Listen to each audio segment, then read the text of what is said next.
In today's exploration, we delve deep into the ancient Norse understanding of the self, a complex and nuanced concept, far removed from the modern compartmentalized view of body, mind, and soul. Join us as we uncover the layers of identity as seen through the eyes of the Norse people, where each individual is a composite of various interconnected parts. Our journey begins with a fundamental question: what makes you, you?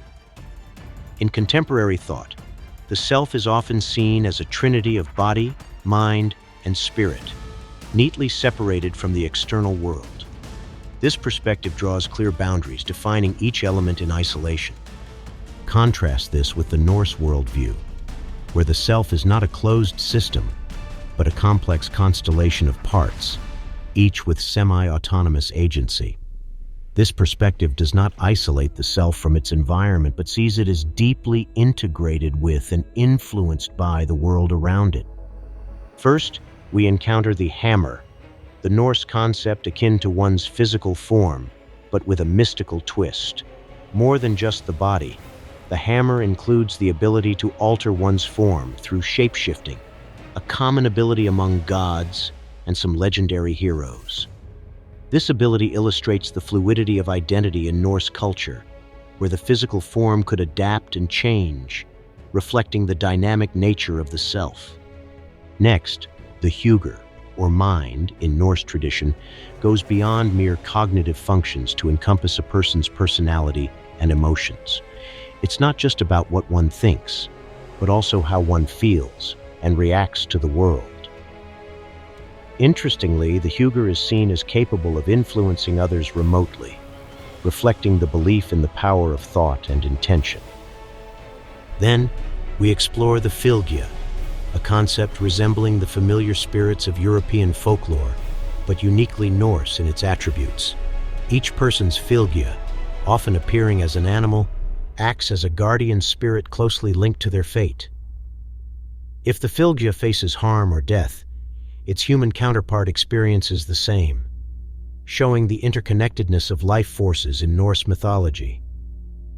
Finally, the hamingja represents a person's fortune or luck, but is far more than just a chance. It embodies the prosperity and fate of an individual, woven into their actions and outcomes. It's seen as an inheritable trait, passed down through generations, and can be lent to others, demonstrating the Norse belief in the tangible and transferable nature of luck.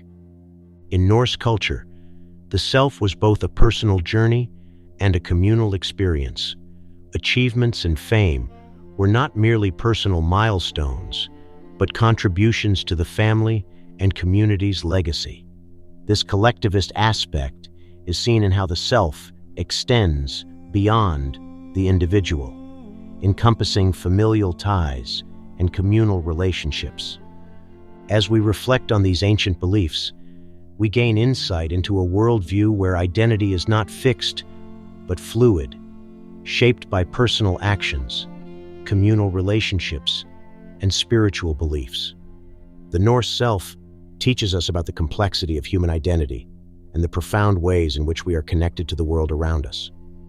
For those intrigued by the fusion of past and present, exploring these ancient perspectives on the self can provide a richer understanding of our own identity and place in the world. It's a reminder that the journey of self-discovery is as much about looking outward as it is about looking inward.